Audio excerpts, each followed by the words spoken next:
there's a bunch of controls that are naturally part of your software delivery lifecycle. They happen when you're building software. They're about artifacts. They're happening when you're controlling whether a release should happen. They're happening in your runtimes.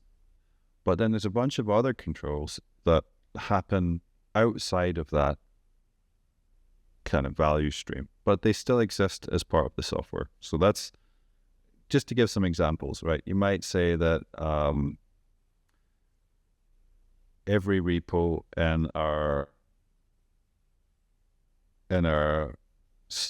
source code version control system must have a maintainer file. We just have to know who owns what repos in our system, right?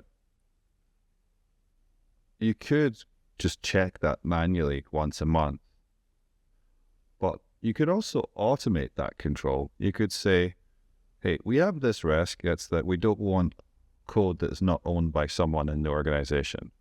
Or you could write a piece of software that checks it on a daily basis, gets the metadata from each repo, evaluates that there is a maintainer's file, and the person or people inside that file are still employees of the company. And if not, send an email or create a ticket or whatever. That is an example of life cycle control.